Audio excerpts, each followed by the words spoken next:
زمین کا ٹکڑا تھا جس پہ ایک مسلمان اور ایک ہندو کے درمیان تنازع ہو گیا۔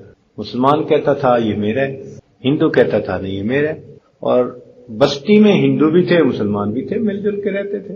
اب جب ذرا تھوڑا تنازع زیادہ بڑھا تو مسلمان جو تھا نا اس نے سمارٹنیس دکھائی، کئی ہوتے ہیں نا ضرورت سے زیادہ چلاک، تو وہ سمارٹ بنا اور اس نے کہا جی کہ ہاں یہ میری زمین ہے اور میں اس زمین کو لوں گا اور اس پر مسجد بنا کر دکھاؤں گا۔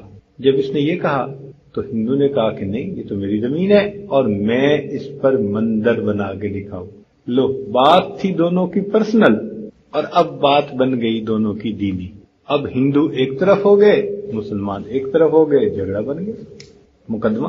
انگریز جج تھا، وہ بھی پریشان کہ یہ اتنا حساس مسئلہ ہے کہ ذرا سا کوئی مسئلہ بگڑا تو یہ تو انسانوں کی جانیں ضائع ہو جائیں گی۔ تو وہ بھی چاہتا تھا کہ کہیں کوئی صلح و صفائی کا راستہ نکل آئے۔ چنانچہ جب پہلی دفعہ عدالت میں دونوں پیش ہوئے تو اس نے کہا بھی کوئی طریقہ ہے کہ آپس میں صلح و صفائی سے معاملہ؟ ہندوؤں نے کہا ہاں ایک طریقہ ہے، ہم آپ کو ایک مسلمان کا نام بتائیں گے، آپ ان سے پوچھ لینا، وہ کہے مسلمانوں کی تو ان کو دے دینا، وہ کہے ہندوؤں کی تو ان کو دے دینا۔ لو جی، اس پہ انگریز نے بات طے کر دی، اگلی ڈیٹ دے دی۔ اب مسلمان تو بڑے خوش کمرے سے باہر نکلے کہ بھئی جو بھی ہے تو مسلمان، وہ تو مسجد بنانے کی بات کرے گا۔ اور ہندو بعد میں جب باہر والوں سے ملے تو ان کو اپنی غلطی کا اس وقت احساس ہوا کہ ہم نے تو ایک مسلمان کا نام دے دیا تو وہ ہماری تو فیور نہیں کرے گا۔ تو باہر والوں نے اسے کہا کہ تم نے تو جیتی بازی ہار دی، تم نے یہ کیا کیا، مسلمان کا نام لے لیا۔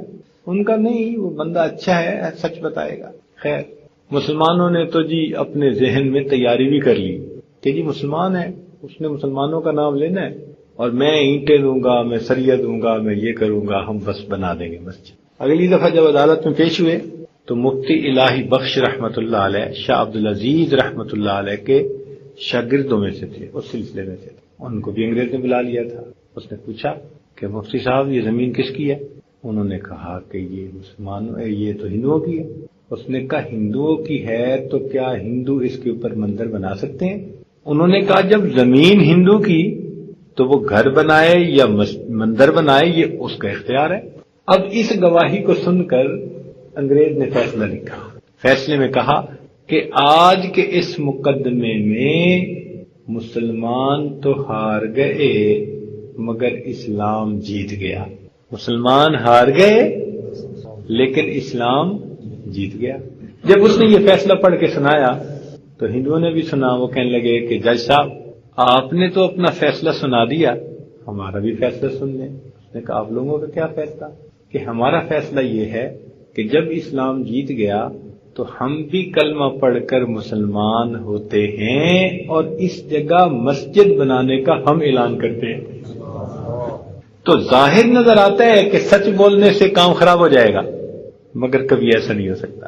سچ بولنے سے ہمیشہ انسان کو کامیابی۔ انسان اگر اپنے ارد گرد پھیلی ہوئی اس کائنات پر غور کرے تو یہ جلوہ گاہ یار نظر آتی ہے۔ قدم قدم پر اللہ رب العزت کی قدرت کی نشانیاں نظر آتی ہیں۔ یہ قدرتی مناظر اللہ رب العزت کی صفات کے آئینہ دار ہیں۔ آسمان کی وسعتوں کو دیکھو تو اللہ کی عظمت اور کبریائی سامنے آتی۔ انسان کا ذہن اتنا محدود ہے کہ اگر وہ سوچنا چاہے کہ آسمان کی انتہا کہاں ہے تو دماغ میں نہیں آتا۔ کوئی بھی بندہ سوچے کہ اس کائنات کی وسعت کہاں تک ہے تو دماغ میں سوچ سوچ کے کہ وہاں تک ہوگی تو دماغ سوچتا ہے اس سے آگے بھی کائنات ہوگی۔ تو جس انسان کا دماغ اتنا چھوٹا کہ کائنات کی وسعت کو دماغ میں نہیں لے سکتا، وہ اللہ کی ذات کو کیا سمجھ پائے۔ ہم اگر سمندر کے تلاطم کو دیکھیں، سمندر کے اندر جو موجیں ایک دوسرے کے اوپر گر رہی ہوتی ہیں تو اس کو دیکھ کر اللہ رب العزت کی رحمت کے بے پایاں سمندر کا اندازہ ہوتا ہے۔ سورج کو دیکھیں جو ہر وقت نور برساتا ہے تو اندازہ ہوتا ہے کہ اللہ آپ کی اپنی ذات کے نور کا کیا عالم ہوگا۔ پھول کو دیکھو تو اللہ رب العزت کا جمال نظر آتا ہے۔ شیر کو دیکھو اللہ رب العزت کا جلال نظر آتا ہے. حالانکہ ایک جانور ہے شیر، مگر اتنی اس میں ہیبت ہے، اتنا خوف ہے کہ بندہ قریب سے جاتا ہے تو رونگٹے کھڑے ہوتے ہیں. اللہ جس مخلوق کو آپ نے پیدا کیا اس کا جلال اتنا ہے، تو اگر آپ کسی بات پر خفا ہوتے ہوں گے آپ کے جلال کا کیا عالم ہوگا. جانوروں کو دیکھیں تو اللہ رب العزت کی فرما برداری کرنے کی سمجھ آ جاتی ہے کہ جس جانور کو اللہ نے جس حیت پر پیدا کیا پوری زندگی اسی پر گزار دیتا ہے. تو ارد گرد دیکھیں تو اللہ رب العزت کی قدرت کی نشانیاں نظر آتی. سچی بات تو یہ ہے کہ اللہ رب العزت بہت بڑے ہیں، جتنا ہم سوچتے ہیں اس سے بھی بڑے، اور سوچیں اس سے بھی بڑے، اس سے بھی زیادہ سوچیں اس سے بھی زیادہ بڑے. اس کو کہتے ہیں اللہ اکبر. اللہ سب سے بڑے. آپ سوچیں کہ اذان میں 4 مرتبہ شروع میں کہا جاتا ہے اللہ اکبر اللہ اکبر اللہ اکبر اللہ اکبر. یہ 4 مرتبہ کہنے کی حکمت کیا ہے کہ مخلوق 4 طرح سے عناصر آگ، پانی، ہوا اور مٹی، اسی سے مخلوق بنی. تو کچھ مخلوق آگ سے بنی جیسے جن، کچھ ہوا کی مخلوق، کچھ مٹی سے مخلوق، کچھ پانی کی مخلوق.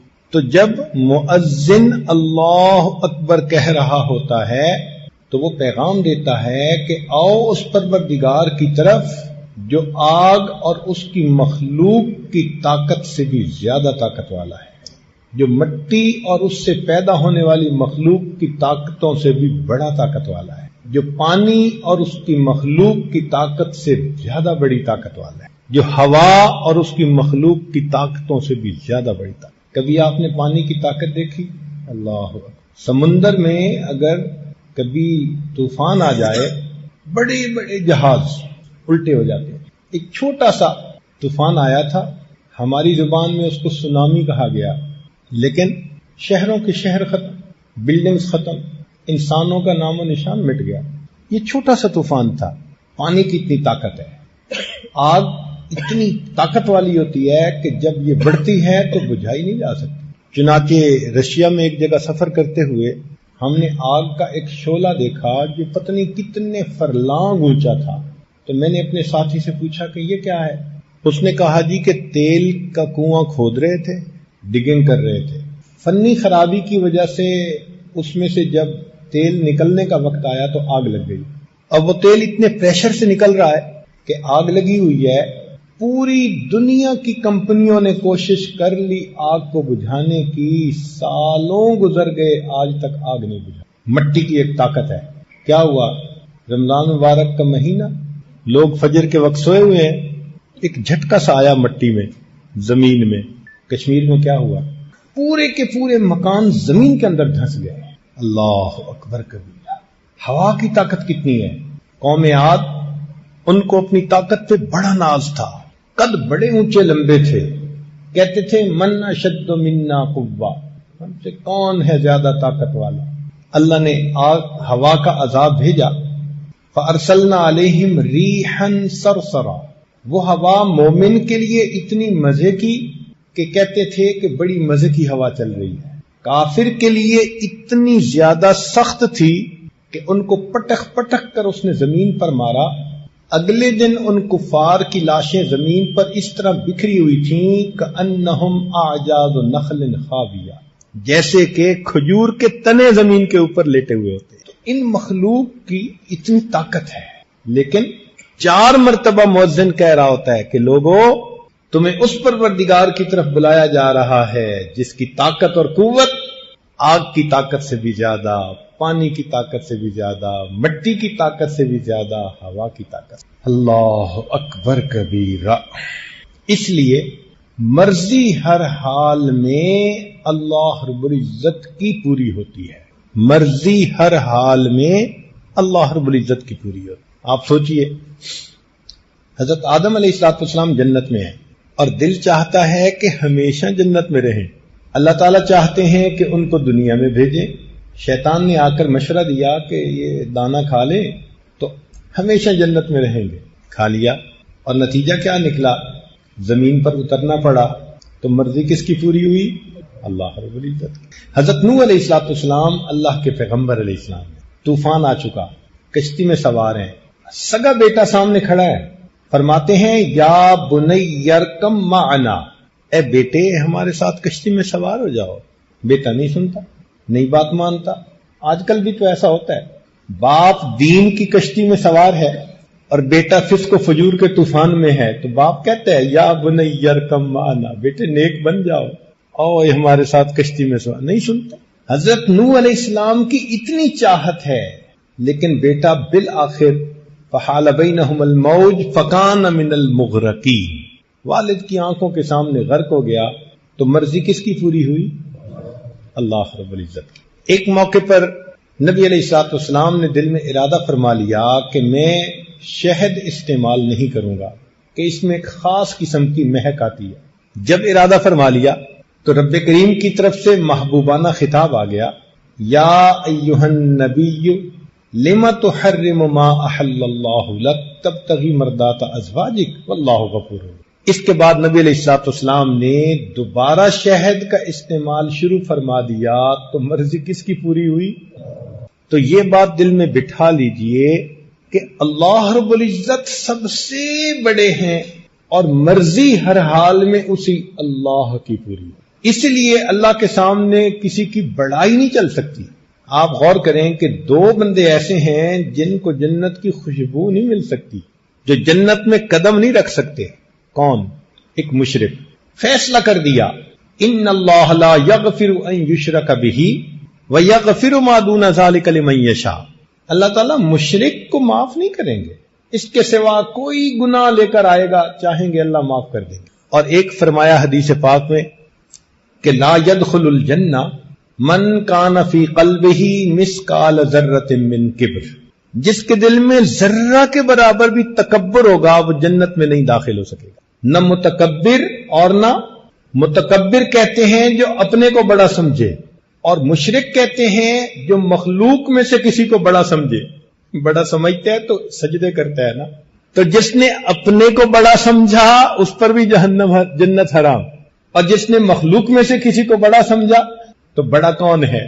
اس لیے جب ہم اللہ اکبر کہتے ہیں تو معنی ہوتا ہے کہ نہ میں بڑا نہ کوئی اور بڑا، بڑا کون ہے؟ اللہ رب العزت ہی بڑے ہیں۔ دن میں 5 مرتبہ مسجد بلایا تاکہ تم دنیا کے کاموں میں لگے ہوئے ہو، شاید سبق تم بھول جاؤ، تمہیں یاد دہانی رہنی چاہیے۔ اللہ اکبر کے الفاظ سے آؤ اس ذات کی طرف جو سب سے بڑی ذات ہے، تاکہ تمہیں تمہارا مقصد یاد رہے۔ اسی لیے اس اللہ اکبر کے الفاظ کو سن کر شیطان بھاگتا ہے۔ مؤذن اللہ اکبر کہتا ہے، حدیث پاک میں آتا ہے اس کو سنتے ہی شیطان دور بھاگتا ہے۔ 2 کلام ہیں جن سے بھاگتا ہے، ایک اللہ اکبر اور ایک جب لا حول ولا قوت الا باللہ پڑھا جاتا ہے پھر بھی شیطان بھاگتا ہے، ری خارج ہوتی ہے اس کی۔ اللہ کی عظمتیں اس کے سامنے۔ جبریل علیہ السلام اتنے بڑے ہیں، پر پھیلائیں تو ایک پر سے مشرق کو ڈھانپ دیں اور دوسرے پر سے مغرب کو ڈھانپ دیں۔ زمین پر کھڑے ہوں تو ان کا سر آسمان کی بلندیوں کو چھوئے، طاقت اتنی ہے۔ زمین کے ٹکڑے کو پر سے اکھاڑا اور آسمان کی بلندیوں پر لے جا کر نیچے دے مارا۔ حضرت لوط علیہ السلام کی قوم، تیزی اتنی ہے کہ بارش کا ایک قطرہ زمین سے ایک بالشت کے فاصلے پر ہو تو اس سے پہلے کہ وہ قطرہ زمین پر پہنچے وہ آسمان سے زمین پر آ کر پھر واپس جا سکتے ہیں۔ اور ان کے بارے میں نبی علیہ السلام نے فرمایا کہ بسا اوقات اس پر اللہ کے جلال کا اتنا غلبہ ہوتا ہے کہ جبرائیل کا قد ایک چڑیا کے برابر بن جاتا ہے۔ اللہ کی عظمت ایسی ہوتی ہے، ان کی کانپتے ہیں وہ اللہ کی عظمت۔ ہمیں اپنے دلوں میں اس اللہ کی عظمت کو بٹھانا چاہیے تاکہ گناہوں کا چھوڑنا آسان ہو جائے۔ سری سکتی رحمت اللہ علیہ فرماتے ہیں، میں نے ایک مرتبہ بیان کیا تو ایک نوجوان آیا، کہنے لگا آپ نے ایک فقرہ بولا ہے۔ میں نے کہا فقرہ کیا بولا تھا؟ عجبا لضعیف یعصی قویہ، تعجب ہے اس ضعیف پر جو ایک قوی کی نافرمانی کرتا ہے۔ بندے سے زیادہ ضعیف کوئی نہیں اور اللہ سے زیادہ قوی کوئی نہیں۔ کتنا تعجب ہے کہ ایک ضعیف اس قوی کی نافرمانی کر رہا ہے۔ عجبا لضعیف یعصی قویہ. تو جب عظمت دل میں بیٹھتی ہے پھر انسان گناہوں سے آسانی سے بچ سکتا ہے. اس لیے اللہ رب العزت نے ذکر کثیر کا حکم دیا. اذکروا اللہ ذکرا کثیرا. مقصد کیا تھا کہ یہ ہر وقت یاد رکھیں کہ اللہ بہت بڑے ہیں. پھر دنیا ان کا دل نہیں لبھا سکے گی، ان کو اس راستے سے نہیں ہٹا سکے گی. اس لیے مومن بہانے سے اللہ کی بات چھیڑتا ہے. ماں کو دیکھو کہیں بیٹھی ہو بیٹے کا تذکرہ چھیڑ دیتی ہے. میرا بیٹا دودھ کو دودھ کہتا ہے. محبت ہے نا. بیوی کو خاوند سے محبت 5 منٹ میں اپنے خاوند کی ساری باتیں دوسری عورت کو بتا دیتی. اسی طرح مومن کو اپنے رب سے محبت ہوتی ہے. تو مومن کا بھی یہی حال، جہاں بیٹھتا ہے جہاں جاتے ہیں ہم تیرا فسانہ چھیڑ دیتے. اللہ کا تذکرہ، اللہ کی باتیں، اللہ کی عظمت، اللہ کی نعمتوں کے تذکرے مومن کا شیوا ہوتا ہے. آج اللہ رب العزت کے ساتھ محبت کا اظہار کریں گے تو قیامت کے دن پھر اس کا انعام پائیں گے. یہ جو ایمان ہے نا، یہ رجسٹریشن ہے بندے کی کہ اللہ کی بندگی میں داخل ہو گئے، رجسٹرڈ بندے بن گئے اللہ کے. ایک سکول تھا، لائن لگی ہوئی تھی، طلباء لائن میں جا رہے تھے. ایک کھڑکی کے سامنے تو ہر طالب علم کو جانے پر مٹھائی کا ڈبہ دیا جاتا تھا. ایک دیہاتی نوجوان نے دیکھا، لڑکے نے، کھڑکی کے سامنے جانے پر مٹھائی کا ڈبہ ملتا ہے، وہ بھی لائن میں لگ گیا. چنانچہ آگے بڑھتے بڑھتے اس دیہاتی کی بھی باری آ گئی. جب یہ کھڑکی کے سامنے پہنچا تو مٹھائی کا ڈبہ دینے والے نے کہا کہ اپنا ID کارڈ دکھاؤ. یہ کہنے لگا وہ کیا ہوتا ہے؟ اس نے کہا جو اسٹوڈنٹ یہاں رجسٹرڈ ہیں ان کا ایک ID کارڈ بنا ہوا ہے، ان کو انعام مل رہا ہے. تم اگر رجسٹر نہیں تو جاؤ یہاں سے. جیسے اس دیہاتی لڑکے کو افسوس ہوا، اسی طرح آج جس نے اپنے ایمان کو رجسٹرڈ کروا لیا کل قیامت کے دن اللہ کے سامنے جائے گا، انعام کا ڈبہ پائے گا. اور کوئی ویسے ہی لائن میں لگ کے چلا گیا تو اس کو کہیں گے پروو یور آئیڈینٹی. کون ہو بھائی، کہاں سے آ گئے، دنیا میں کہاں تھے؟ اسی لیے جیسے بچے کا تعلق ماں سے ہوتا ہے نا، ہر چیز میں اپنی ماں کی طرف دیکھتا ہے. مومن کا تعلق اسی طرح اپنے پروردگار کے ساتھ، ہر معاملے میں اللہ پہ نظر، ہر معاملے میں اللہ پہ. ایک بزرگ کہیں تشریف لائے ہوئے تھے تو صاحب خانہ نے اپنے چھوٹے بچے کو اٹھایا ہوا تھا، وہ لے آیا. ان کے پاس کوئی میٹھی چیز تھی، انہوں نے بچے کو دی، بچے نے لینے سے انکار کر دیا. دوبارہ کہا لے لو، بچے نے انکار کر دیا. اب یہ بڑی عجیب چیز ہے، حالانکہ بچے کے اندر ٹیمپٹیشن ہوتی ہے میٹھی چیز کھانے کی، سویٹس کھانے کی. اس کی عمر میں گروتھ کا تقاضا یہ ہے کہ وہ میٹھا کھائے، اس لیے بچے میٹھے کے پیچھے پاگل ہوتے ہیں. لیکن جب اس بچے کو مٹھائی پیش کی تو اس نے باپ کی طرف دیکھا اور مٹھائی لینے سے انکار کر دیا. جب 2 مرتبہ ان بزرگوں نے کہا تو پھر اس بچے کے والد نے بچے کو کہا کہ بیٹے لے لو، یہ ہمارے حضرت جی ہیں. تو جب انہوں نے کہا تو بچے نے اس وقت وہ مٹھائی لے لی. تو ان بزرگوں کی آنکھوں میں آنسو آ گئے. تو وہ صاحب خانہ جو تھا وہ معذرت کرنے لگا، جی بچے نے بدتمیزی کر دی اور آپ سے مٹھائی نہیں لی، آپ اس کو محسوس نہ فرمائیں. وہ کہنے لگے نہیں، اس لیے آنکھ سے آنسو نہیں آئے، بلکہ مجھے یہ خیال آیا کہ اس کے اندر میٹھا کھانے کی چاہت بھی ہے. پھر بھی جب میں نے اس کو 1-2 دفعہ مٹھائی پیش کی، اس نے اپنے ابا کو دیکھا، کاش میرا بھی ایمان ایسا ہوتا کہ میں بھی ہر معاملے میں اپنے ربا کو دیکھ لیتا. ہم بھی تو باہر نکلتے ہیں، نیلی پیلی مٹھائیاں ہوتی ہیں نا، تو وہ مٹھائی کی طرف للچا کے دیکھنے کی بجائے ہم بھی تو ربا کو دیکھیں نا کہ رب چاہتے ہیں تو دیکھوں گا، نہیں چاہتے تو آنکھ اٹھا کے بھی نہیں دیکھوں. تو یہ اللہ رب العزت کی عظمت مومن کو دل میں بٹھانی پڑتی. اب یہاں ذہن میں یہ بات رکھیے کہ اللہ رب العزت نے جس طرح اس کائنات کو پیدا کیا تو اس کائنات میں جو حالات عدلتے بدلتے ہیں وہ بھی اللہ کی منشا سے ہوتے. اللہ تعالیٰ مغیر الاحوال ہے، دن عدلتے بدلتے ہیں. وَتِلْكَ الْأَيَّامُ نُدَاوِلُهَا بَيْنَ النَّاسِ، ہم انسانوں کے درمیان یہ دل عدلتے بدلتے رہتے ہیں. نہ کسی پر ہمیشہ خوشی، نہ کسی پر ہمیشہ غم، نہ ہمیشہ صحت، نہ ہمیشہ بیماری. حالات عدلتے بدلتے ہیں، اور اس لیے بدلتے ہیں کہ اللہ تعالیٰ اپنے بندے کو مختلف حالات میں آزماتے ہیں. اب کوئی بندہ اگر مصیبت اور پریشانی میں پھنس جائے، وہ پریشان ہوتا ہے کہ یہ مصیبت ختم ہی نہیں ہوتی. تو اس میں اصول یہ سمجھیں کہ مصیبت اللہ رب العزت ہی کی طرف سے آتی ہے. قُل لَن يُصِيبَنَا إِلَّا مَا كَتَبَ اللَّهُ لَنَا، کہہ دیجئے ہرگز تم کو کوئی پریشانی نہیں پہنچتی مگر وہی جو اللہ نے مقدر میں لکھی ہوتی. تو جب مصیبت آتی اللہ کی طرف سے ہے تو مصیبت کے ختم ہونے کے لیے رجوع بھی اللہ کی طرف کرنا چاہیے. ہم کیا کرتے ہیں کہ مصیبت تو اللہ کی طرف سے آئی اور اس کے دور کرنے کے لیے مخلوق کے پیچھے بھاگتے. یہاں معاملہ گڑبڑ ہوتا ہے.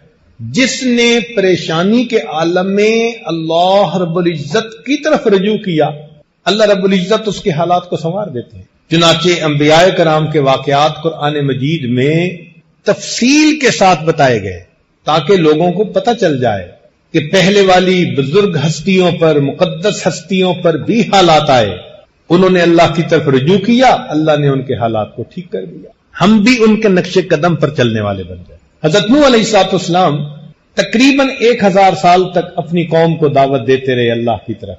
رب انی دعوت قومی لیلا و نہارا، دن اور رات دعوت تھی، مگر قوم ایسی تھی ماننے کے لیے تیار نہیں تھی. بہت تھوڑے لوگ تھے جو بات ماننے والے تھے، حتیٰ کہ طبیعت بھر گئی اور قوم مذاق اڑاتی تھی. یہاں تک کہ جب انہوں نے کشتی بنانی شروع کی تو قوم پوچھتی تھی کیوں بنا رہے ہو؟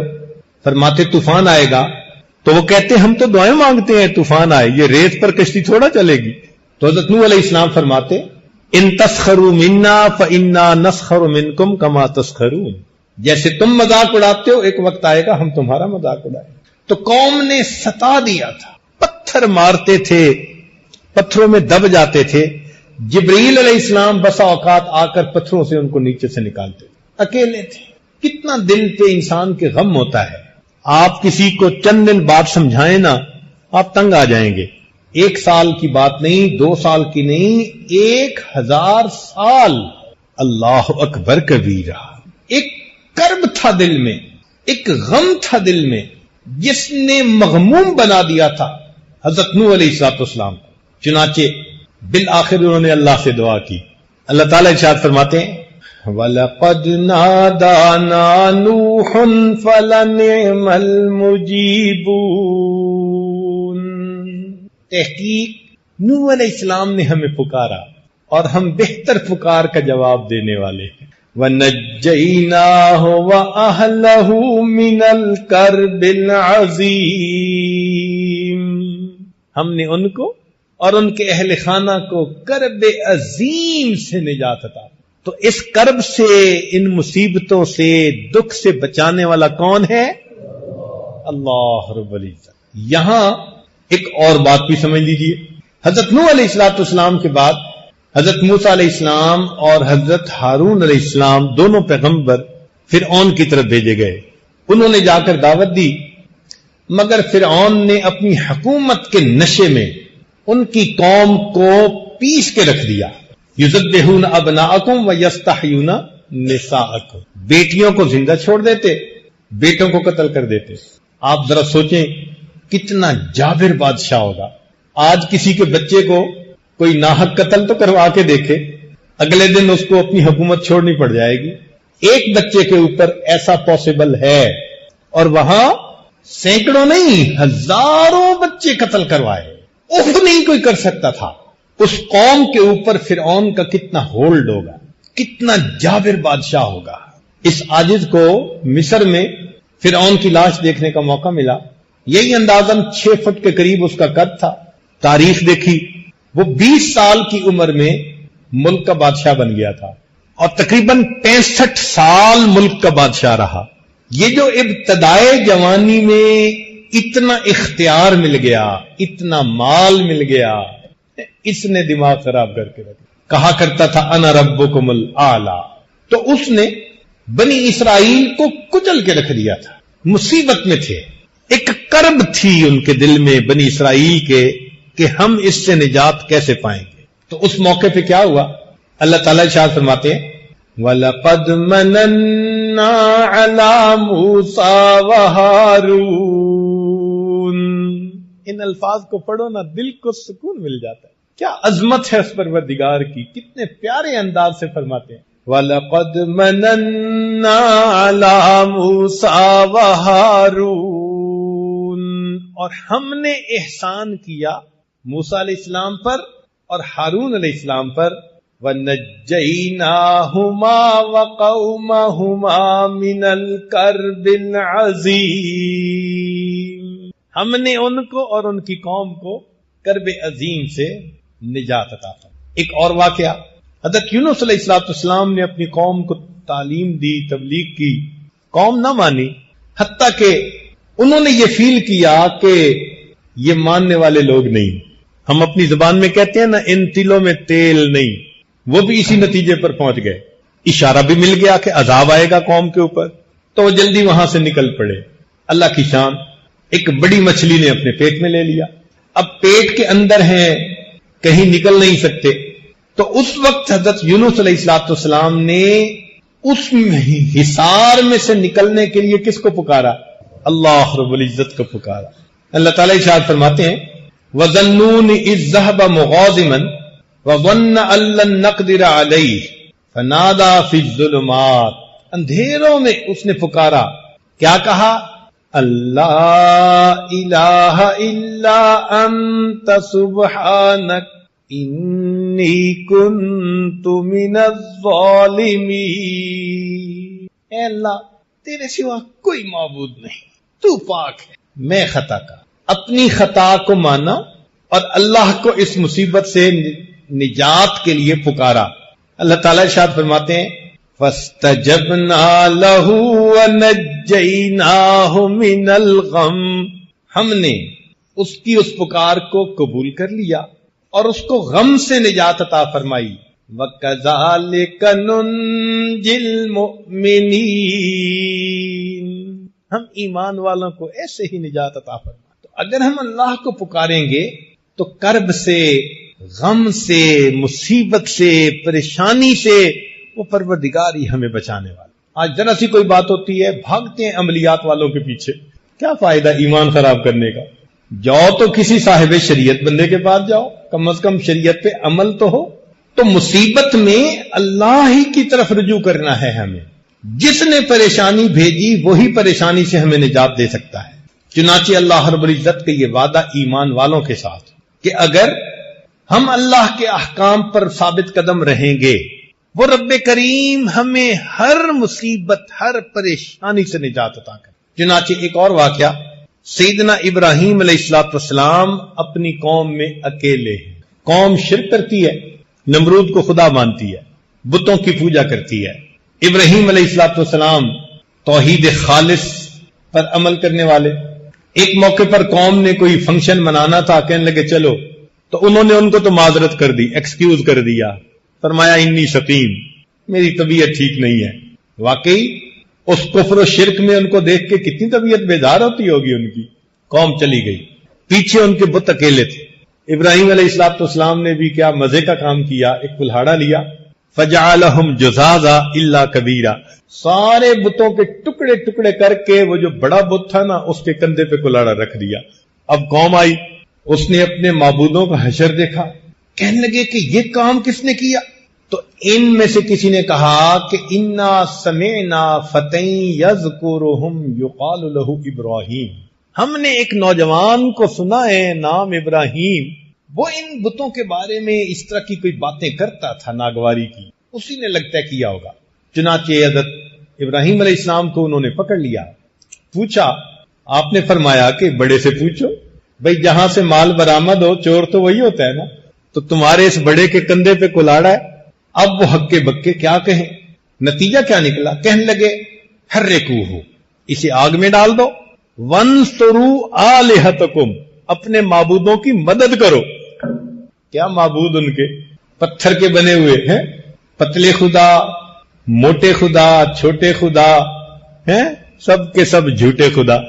اب اس وقت ابراہیم علیہ السلام کا ساتھ دینے والا کوئی نہیں تھا۔ مفسرین نے لکھا ہے کہ نمرود نے آگ میں ڈالنے کی تیاریاں کی۔ اس زمانے کی عورتیں منت مانتی تھیں، میرا بیٹا ہوا تو ابراہیم کی چتا کے لیے اتنے من لکڑیاں ڈالوں گی۔ لکڑیاں اکٹھی کی گئیں، پہاڑ نظر آتا تھا، آگ لگائی گئی، اتنی آگ تھی کہ کوئی قریب جا نہیں سکتا تھا، جھولے پہ بٹھا کے ڈالا گیا۔ ابراہیم علیہ السلام کو آگ نظر آ رہی ہے، لیکن اللہ کے ساتھ ایمان پختہ تھا. سنیے امام قرطبی رحمت اللہ علیہ اس آیت کی تفسیر میں کیا فرماتے ہیں. فرماتے ہیں کہ قالوا حرقوا، قوم کے لوگوں نے کہا کہ ان کو جلاؤ. لما انقطعوا بالحجت، جب ان کی حجت منقطع ہو گئی.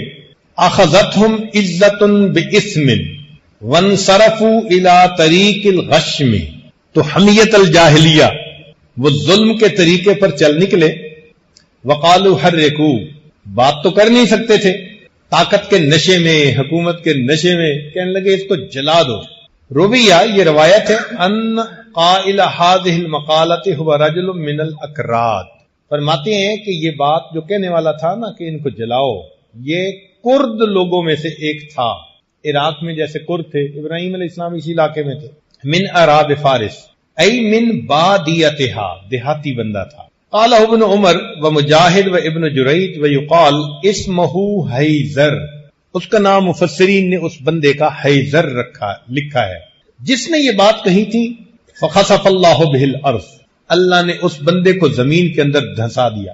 فہو یتجلجل فیہا الی یوم القیامہ، فرماتے ہیں کہ وہ قیامت تک زمین کے اندر دھنسا ہوا چیختا رہے گا. وکیل، اور یہ بھی کہا گیا بل قالہ ملکہم نمرود وانصروا آلہتکم، ان کا جو بادشاہ نمرود تھا اس نے کہا کہ اپنے معبودوں کی مدد کرو. بتحریک ابراہیم لأنہ یسبها ویعیبها، اس لیے کہ ابراہیم علیہ السلام نے ان کے بارے میں ناپسندیدہ الفاظ کہے تھے اور ان میں عیب نکالا تھا کہ پوچھو ان سے، اور وہ تو بتا نہیں سکتے تھے. وجاء بالخبر، اور خبر میں یہ بات آئی ہے، ان نمرود بنا سرحن طولہ 80 ذراع، اس نے ایک تالاب بنوایا، گڑا، 80 ہاتھ اس کی لمبائی تھی. وعرضہ 40 ذراع، 40 ہاتھ اس کی چوڑائی تھی. قال ابن اسحاق وجمع الحطب شہرا، 1 مہینہ وہ اس میں لکڑیوں کو جمع کرتے رہے. ثم اوقدوہ، پھر انہوں نے آگ کو جلایا. واشتعلت واشتدت، آگ جل پڑی اور سخت شدت اختیار، بھڑک گئی. حتی ان کان الطائر لیمر بجنباتہا فیحترق من شدت وہجہا، حتیٰ کہ اگر کوئی پرندہ اس آگ کے اوپر سے گزرنے لگتا تھا تو شدت کی وجہ سے جل کے نیچے گر جاتا تھا، پرندہ بھی اوپر سے نہیں گزر سکتا تھا. ثم قیدوا ابراہیم ووضعوہ فی المنجنیق مغلولا، پھر انہوں نے ابراہیم علیہ السلام کو قید کیا، پکڑا، اور ان کو منجنیق میں انہوں نے بٹھایا اور ان کے ہاتھ باندھے ہوئے تھے، ہتھکڑیاں لگی ہوئی تھی، یوں سمجھ لیں. ویقال، اور یہ بھی کہا گیا، ان ابلیس صنع لهم المنجنیق یومئذ، کہ ابلیس ایک بندے کی شکل میں آیا تھا اور اس نے آ کے ان کو جھولا بنانے کا گر سکھایا تھا. آرکیٹیکٹ وہ تھا کہ یوں کر کے جھولا بناؤ. فدجت السماوات والارض ومن فیہن من الملائکۃ وجمیع الخلق، چیخنے لگے آسمان اور زمین اور جو کچھ اس میں ہے، اور ملائکہ اور ساری مخلوق، الا الثقلین، سوائے انسانوں اور جنوں کے. انسانوں اور جنوں کے سوا جتنی مخلوق تھی، جب اس نے یہ منظر دیکھا، اتنی آگ جل رہی ہے، اب ایک بندے کے لیے تو چند فٹ کی آگ چاہیے نا، یہ اتنی آگ تھی کہ پرندے قریب سے نہیں گزر سکتے تھے. اور جھولے میں بٹھایا گیا، ہاتھ بندھے ہوئے ہیں، پاؤں بندھے ہوئے ہیں، اب وہ جھولا جھلا کر ان کو ڈالنا چاہتے ہیں. تو اس وقت آسمان اور زمین اور اس کے اندر کی جو مخلوق ہے وہ پکار اٹھی، اللہ اکبر، کہنے لگی ربنا، اے ہمارے پروردگار، ابراہیم لیس فی الارض احد یعبدک غیرہ، ابراہیم اکیلا ہی تو ہے زمین میں جو تیری عبادت کرتا ہے، اس کے علاوہ کوئی نہیں کرتا. یحرق فیک، آپ کی خاطر اس کو جلایا جا رہا ہے. فاذن لنا فی نصرتہ، ہمیں اجازت دے دیجئے کہ ہم ابراہیم کی مدد کر سکیں.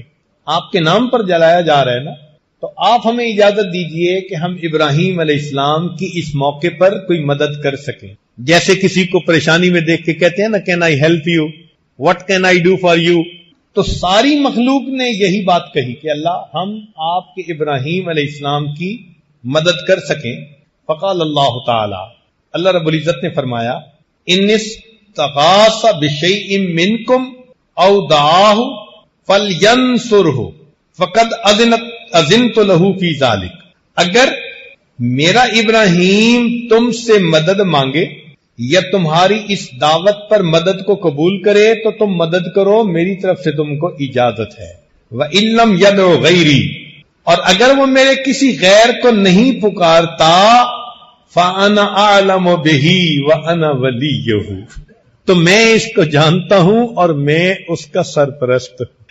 سبحان اللہ.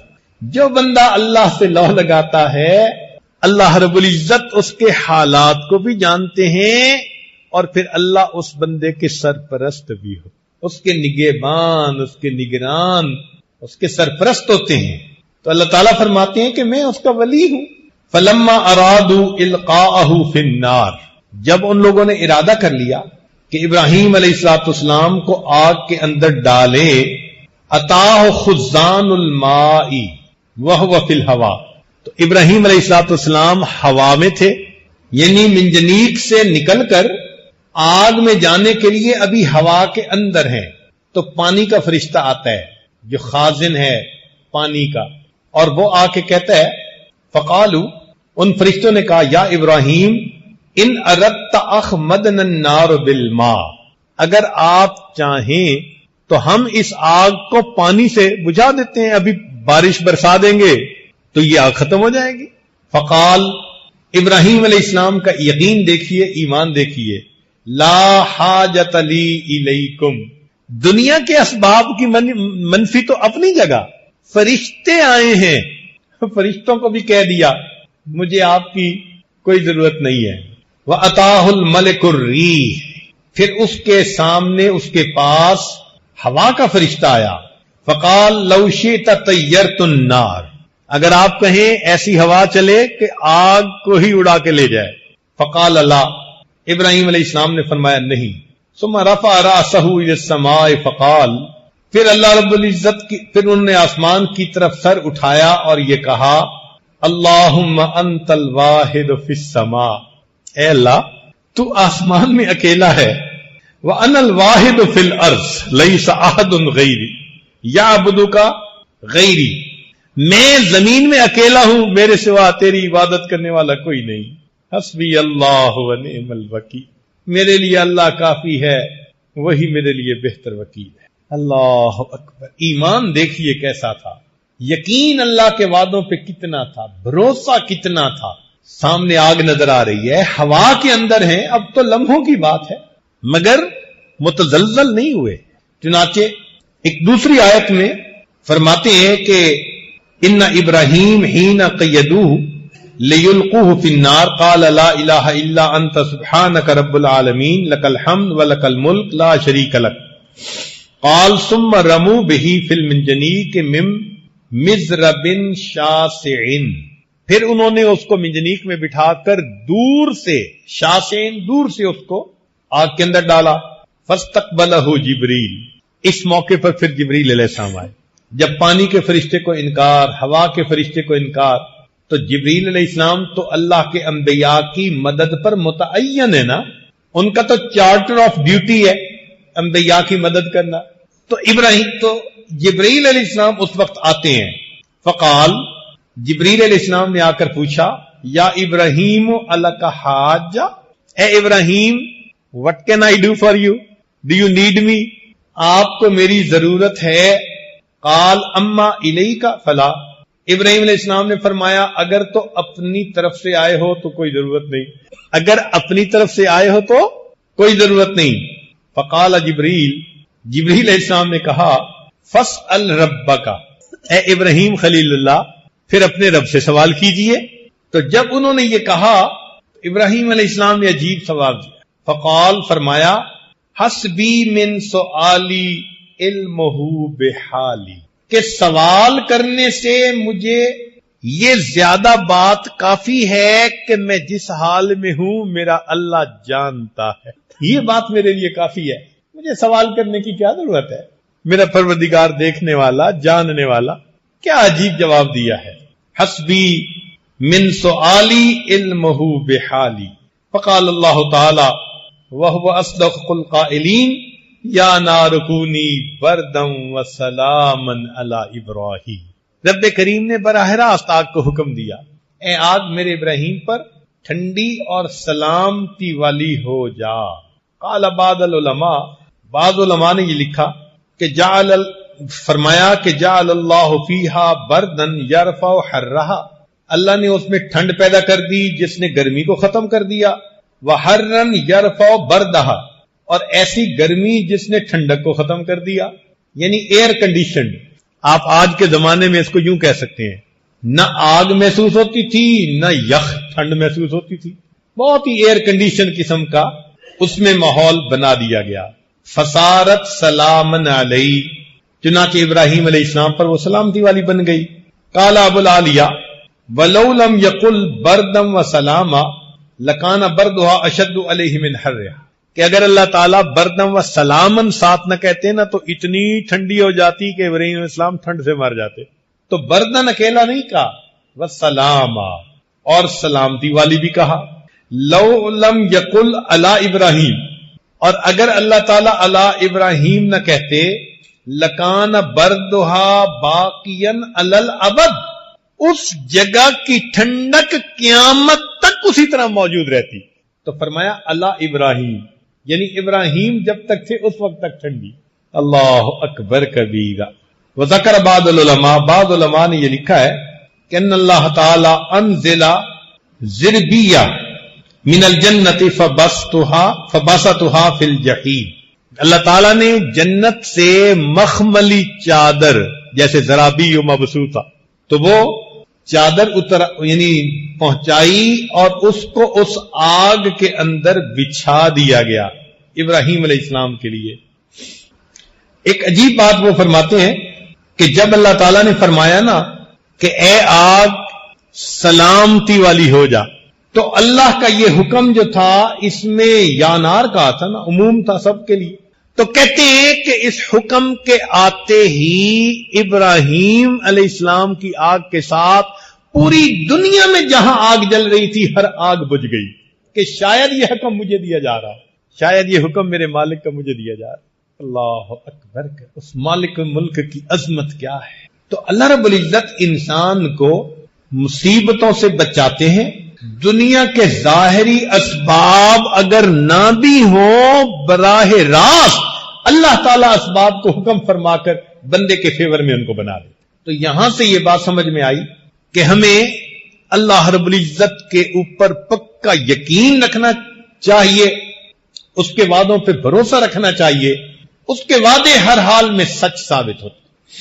جب اللہ تعالیٰ نے حضرت موسیٰ علیہ السلام کو بھیجا نا فرعون کی طرف، تو اس وقت ایک بات کہی، فرمایا لا تخافا، یہ تسنیہ کا صیغہ ہے. موسیٰ علیہ السلام، ہارون علیہ السلام دونوں کو حکم ہو رہا ہے کہ تم دونوں خوف نہ کھاؤ. اننی معکما، میں تم دونوں کے ساتھ ہوں. اسمع و ارا، فرعون جو بات کہے گا میں سنوں گا، جو عمل کرے گا میں دیکھوں گا. جب میں دیکھنے اور سننے والا ہوں اور تمہارے ساتھ ہوں، تمہیں گھبرانے کی کیا ضرورت ہے.